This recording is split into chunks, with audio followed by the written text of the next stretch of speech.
बच्चों नमस्कार।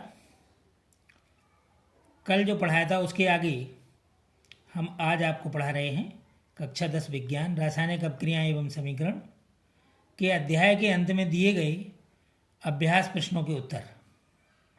प्रश्न संख्या 14। सिल्वर के शोधन में सिल्वर नाइट्रेट के विलयन से सिल्वर प्राप्त करने के लिए कॉपर धातु द्वारा विस्थापन किया जाता है। इस प्रक्रिया के लिए अभिक्रिया लिखिए। तो इसमें केवल प्रक्रिया के लिए अभिक्रिया पूछी गई है, तो अन्यथा और कुछ लिखने की आवश्यकता नहीं है, केवल इसमें समीकरण देना है आपको।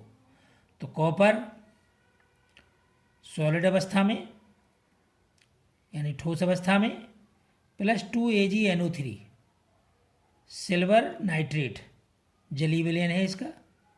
इन दोनों की अभिक्रिया के फलस्वरूप CuNO3 ट्वाइस यानी कॉपर नाइट्रेट बनता है का जलीय विलयन है ये, प्लस 2Ag।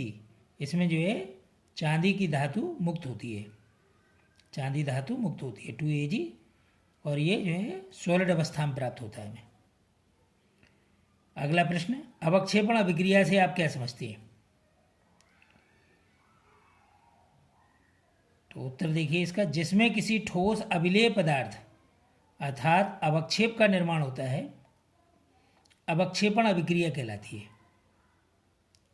जैसे BaCl2 बेरियम क्लोराइड का जलीय विलयन धन सोडियम सल्फेट का जलीय विलयन, दोनों में जब अभिक्रिया होती है द्विविस्थापन अभिक्रिया के द्वारा, बेरियम सल्फेट सॉलिड इसका अवक्षेप आता है, ये तीर का निशान लगा हुआ है, अवक्षेप के लिए प्रदर्शित किया गया है, प्लस 2NaCl सोडियम क्लोराइड का जलीय विलयन हमें प्राप्त होता है।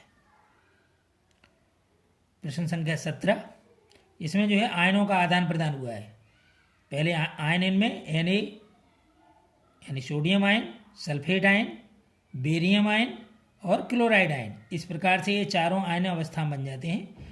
तो बेरियम और सोडियम ये दोनों धनायन हैं, और क्लोरीन और ये सल्फेट ये ऋणायन है। तो ये आपस में एक्सचेंज हो रहे हैं। तो बेरियम के साथ जो है सल्फेट जुड़ जाता है और सोडियम के साथ क्लोराइड जुड़ जाता है, जिसके फलस्वरूप ये क्रिया संपन्न होती है। प्रश्न संख्या 17, एक भूरे रंग के चमकदार तत्व X को वायु की उपस्थिति में गर्म करने पर वह काले रंग का हो जाता है। इस तत्व X एवं उस काले रंग के यौगिक का नाम बताइए।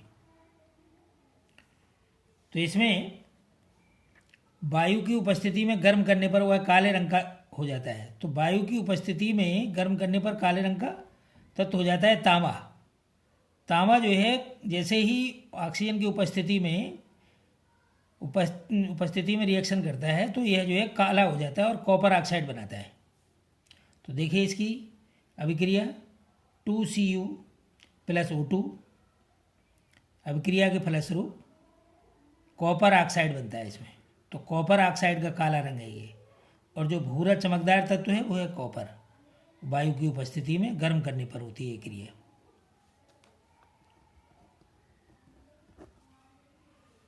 अब प्रश्न संख्या 18, लोहे की वस्तुओं को हम पेंट क्यों करते हैं? इसका विस्तृत उत्तर हमने अध्याय के अंतर्गत जहां हमने संक्षारण समझाया वहां हमने बहुत विस्तार समझाया, इसलिए यहाँ हमने अतिलघु उत्तरीय प्रश्न के रूप में इसका उत्तर दिया है। लोहे को संक्षारण जंग लगने से बचाने हेतु लोहे की वस्तुओं पर पेंट किया जाता है। आज ये प्रश्न, अब जो शेष प्रश्न बचे हुए हैं वो उनके सारे उत्तर आपको अध्याय में अंदर मिलेंगे। अब हम आपको कल पढ़ाएंगे अध्याय 2। धन्यवाद।